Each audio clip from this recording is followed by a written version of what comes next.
Hi అండి. Welcome to Morla vlogs. ఎలా ఉన్నారండి అందరూ? నేను చాలా బాగున్నానండి. మనలో చాలామందికి చికెన్ బిర్యానీ అంటే ఇష్టంగా తింటాం కదండీ! కానీ ఇది చేసుకోవాలంటేనే చాలా కష్టంగా ఫీల్ అవుతూ ఉంటాము. చాలా టైం పడుతుంది, ఎక్కువ ప్రాసెస్ ఉంటుంది అని భయపడుతూ ఉంటాం చేసుకోవడానికి. కానీ చాలా ఈజీగా కుక్కర్‌లో చాలా సింపుల్‌గా చేసేసుకోవచ్చండి. ముక్క కూడా చూసారా ఎంత బాగా ఉడికిందో, అలాగే రైస్ కూడా చాలా పొడి పొడిగా చాలా బాగా వస్తుంది. చాలా ఫాస్ట్‌గా కూడా అయిపోతుందండి ఇది. మనం ఇంట్లోనే ఈజీగా ఈ చికెన్ బిర్యానీ ఎలా చేసేసుకోవాలో చూపిస్తాను చూడండి.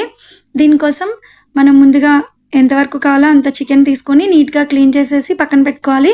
ఇప్పుడు దీన్ని మనం మ్యారినేషన్ కోసం 1.5 స్పూన్ వరకు అల్లం వెల్లుల్లి పేస్ట్ వేసుకొని, దానిలో మన రుచికి సరిపడంత సాల్టు, కారం కూడా వేసుకొని, దానిలోనే పచ్చిమిరపకాయలు ఇలాగ నిలువుగా చీరేసుకొని వేసుకోవాలండి. దీనిలోనే ఒక 2, 3 పెద్ద స్పూన్ల వరకు పెరుగు కూడా యాడ్ చేసుకోవాలి. కావాలంటే నిమ్మరసం కూడా యాడ్ చేసుకోవచ్చు. ఈ విధంగా వేసేసుకొని బాగా కలిపేసుకోవాలండి. మనం బిర్యానీలో సెపరేట్‌గా మళ్ళీ కారము, అల్లం పేస్టు ఏమి యాడ్ చేయము. ఇదే సరిపోతుందండి. దీన్ని మనం ఇలా బాగా కలిపేసేసుకొని, ముక్కలకి బాగా పట్టేంత వరకు కలుపుకొని, దీన్ని ఒక 2 అవర్స్ పాటు ఫ్రిడ్జ్‌లో పెట్టుకుంటే మ్యారినేషన్ అవుతుందండి బాగా. టేస్ట్ చాలా బావుంటుంది. ఒకవేళ మనకి అంత టైం లేదు అనుకున్నప్పుడు కనీసం ఒక హాఫ్ అన్ అవర్ అన్నా మ్యారినేషన్ చేసుకోగలిగితే టేస్ట్ బావుంటుందండి. ఈ విధంగా కలిపేసి పక్కన పెట్టేసుకుందాం. ఇప్పుడు మనం ఫ్రిడ్జ్‌లో పెట్టుకుందాము. ఇప్పుడు మనం బిర్యానీ కోసం కుక్కర్ పెట్టుకొని, దానిలో కొంచెం ఆయిల్ వేసి, బిర్యానీ మసాలా వేసి, అది కొంచెం ఫ్రై అయిన తర్వాత ఒక పెద్ద సైజు ఉల్లిపాయ తీసుకొని, దాన్ని ఇలా సన్న ముక్కలుగా కట్ చేసేసుకొని, అవి కూడా వేసుకొని, దానిలోనే కొంచెం పసుపు, అలాగే సాల్ట్, మనం ఆల్రెడీ చికెన్‌లో సాల్ట్ వేసాం కాబట్టి, మళ్ళీ ఒకసారి చూసుకొని సాల్ట్ కూడా వేసుకొని, ఉల్లిపాయ మగ్గేంత వరకు మూత పెట్టి ఉడికించుకోవాలండి. ఉల్లిపాయ బాగా మగ్గిపోవాలి. అంటే కలర్ చేంజ్ అయ్యేంత వరకు, ఈ వీడియోలో చూపించినట్టుగా గోల్డ్ కలర్ వచ్చేంత వరకు బాగా ఫ్రై చేసుకోవాలండి. ఇదిగో ఈ విధంగా బాగా ఫ్రై అయిపోయిన తర్వాత, ఇప్పుడు దీనిలో మనం ముందుగా మ్యారినేషన్ చేసుకున్న చికెన్ కూడా యాడ్ చేసుకోవాల్సి ఉంటుంది. ఇప్పుడు చికెన్ యాడ్ చేసేసుకొని బాగా కలిపేసుకోవాలి. చికెన్ ఉడకడానికి మనం సెపరేట్‌గా వాటర్ ఏమి తీసుకోవసరం లేదండి. చికెన్‌లో ఉన్న వాటరే సరిపోతుంది.